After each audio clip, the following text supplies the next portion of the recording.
Hey y'all. Hey. Hey. So it's been a long time. We just want to say hey to you guys. We are on the way to the gym. Well, we just got to the gym. But we wanted to go ahead and open up a discussion with you all. It is a discussion. I know we cannot actually have a discussion, but we can in the comment section. So make sure you guys comment in the comment section, answer any questions, give us your opinions. We love to hear from you guys. So this topic, as you can see from the title, is do we keep our relationships secretive when we are courting?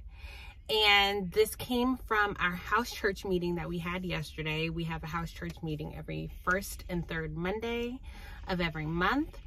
And basically we were just asking, the topic came up, like, do we keep relationships secret when you're courting? And I personally think that, and this is what I said in the meeting yesterday, I said, I don't think it's a good idea to keep your relationship secret. I do think it is a wicked scheme of the enemy. I think it's his way of entrapping you in a relationship that no one else is a part of, no one else has input in, and it can kind of be dangerous. And so other people on the call were like, no, I think it's good to keep it a secret sometimes, to cover your relationship, for protection. And everyone had different opinions. So we wanted to open a discussion here with you guys on YouTube. So babe, how do you feel about it? Did you keep our relationship a secret when we were dating? And like, what are your thoughts? So I wasn't really concerned about keeping it a secret. But I wasn't really concerned about, like telling everybody. Like, it wasn't in my mind to really just like blast it out there to say, Facebook posts, Twitter posts, Instagram posts, hey, in a relationship. No, it didn't really happen that way. But definitely like those that were close to me, family, definitely my mom, my brothers, and friends from church.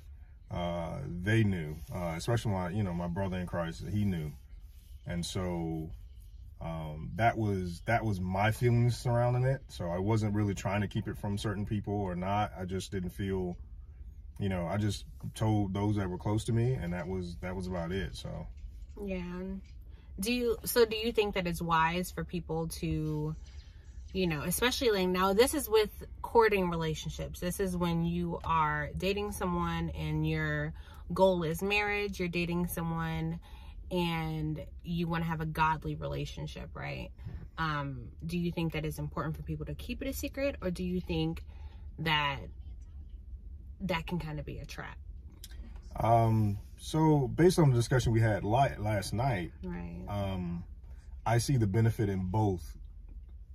And that's because I definitely agree with keeping certain parts of your relationship a secret, or keeping them between you and the person that you're dating, or even when you're married, keeping certain things about your marriage out of, I guess, the minds and hearts of other people. So, and that's mainly because of the conversation we had last night.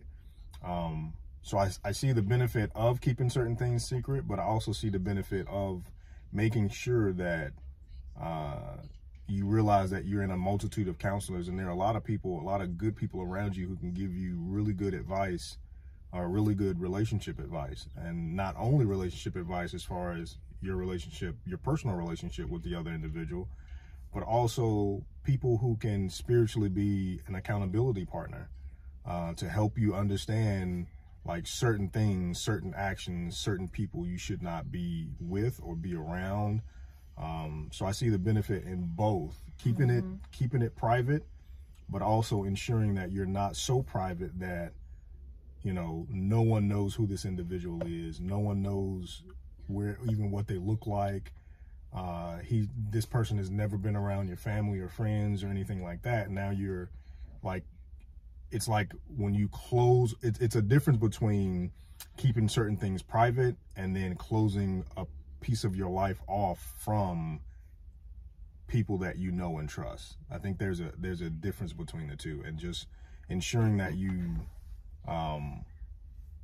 not only protect yourself by keeping certain things private, but you can also protect yourself by having that accountability Yeah. through trusted friends and family. Yes, they both can be protection mechanisms. If you are in a situation where you just don't have wise counsel, a lot of people, you know, if you're a new believer, or you just don't have that circle of friends that you feel like you can trust, your family may not be on the same level as you. They might be kind of carnal minded. I know that happens sometimes. And you feel like, you know, they're going to have be a negative input and not so much a godly input. Ask God for that. Ask God for wise counsel. Ask him for godly friendships. And while you're courting, God may allow that, you know, might bring those people into your life. And just be very led in all things. Not all relationships are the same, right? Every situation is different. So sometimes a group of people can be all dating different people, and God may tell one couple, I need you guys to just, you know, keep it between you guys for right now, you know, for whatever reason that may be. But then there may be another couple that they're meant to actually date in groups. You know, I know a guy who, when he was dating his wife, they did not date just one-on-one. They dated in groups. So they had friends that were accountability partners to them. So everyone was pretty much involved in their relationship. And mainly that was because they were keeping themselves for marriage. So they made sure that they had people with them at all times. And that was because based off of what God told them to do. So you just have to be led. God is going to lead you regardless. It's just really important that you're led. You do not go off what Ralph and Fagin did. You don't go off of what so-and-so did, what God tells you to do, because whatever God tells you to do is going to work for you. It's going to work for you. Now, I do believe that there are times where you have to make sure that you do not share your relationship with people who may be a detriment to it. And I want to give a small example. When I was dating my husband, I had a really good family friend of mine that I reached out to and just mentioned to him that I was dating. Now, yes, I was newly divorced. Yes, I was a single mother of 2 at the time, and I had left a really bad marriage. And so his advice to me was, this is not the guy. You should not be dating right now. You're not ready. You still have to heal. This is not good for your kids. All of the negative, like, run as far as away from this person as you can. This is not what you need. And the person was played a really big part in my life during my bad marriage, and he saw what that did to me and what I experienced. So I think he was just reacting out of fear. You know, I think he was reacting out of concern, but he was not being led. But what that did was, it had me, number one, I rejected it immediately. I knew that that was not the Lord, mainly because I didn't have peace in sharing Ralph with him. But I did anyway. I shared that I was dating with him anyway. And once I got that response, I knew that I was wrong. I should not have shared that at all. But after that, the Lord proved to me that the guy was not hearing from him at all. The guy ended up sending me a book that was rooted in, like, pretty much demonic influence, and basically telling me to manifest, and that I didn't really need the Lord to get what I wanted, and I can manifest things for myself. And so I knew that this guy was not hearing from the Lord. He was not spirit-led, and that I cannot get advice from him. And so that's just an example of being led by who you share your relationship with, keeping accountability partners in your life that are spirit-led and who are God-filled, and just making sure that you are led in all things that you do, especially in your relationship. Because if this person is your husband, you have to be led in every step of the way, because anything can kind of get you off course, and you just want to make sure that you're staying on course with the Lord. So the common denominator in whether you keep it secret or not, the common denominator should be that your relationship with the Lord is not suffering in any shape or form, and just ensure that the Lord is a part of your life, and you're allowing him, you're walking with him and allowing him to guide you within whatever relationship you're in. If the Lord intends this relationship to be more serious and go to marriage, then let it be because the Lord guided you that direction. And then you have to put in place, you know, things to protect that. But if the Lord is not, then that is not a free offering of, that is not an excuse to keep it secret just so that you can get what you want, or you can get what you feel like you want, or feel like you need, or anything like that.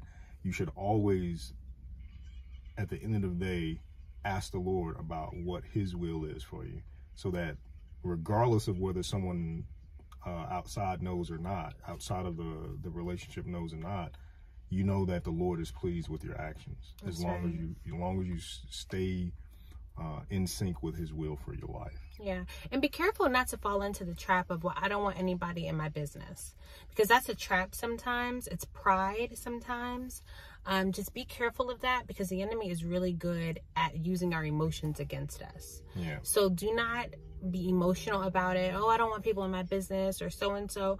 Be led on who you share this with, but it's really important to not keep something a secret out of fear, because I did that at one point in my life. I did that, and what happened was I didn't have anybody that was able to discern that this person was not supposed to be my husband.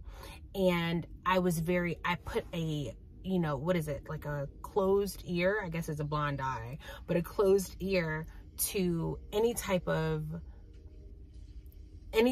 prophetic intuition or discernment. Like, I didn't allow anybody to tell me anything, because I was just so prideful. Oh, I don't want to hear it. People are going to tell me it's too soon. People are going to do this, that, and the third. And it was pride, and pride comes right before a fall, and we fell hard. So yes, but that was it. Let me know how you guys feel. Put it in the comment section. We will be looking at the comment section and responding. I think this is a wonderful topic. We're probably going to talk about it again. Everybody has different views on it. So yeah, absolutely. This is a good topic. So we love to hear from you guys. Make sure you subscribe if you haven't already. Tap the notification bell so you'll be notified every time we post. And we're about to go get our sweat on. We will see you in the next video. All right. Take care, everybody. Bye.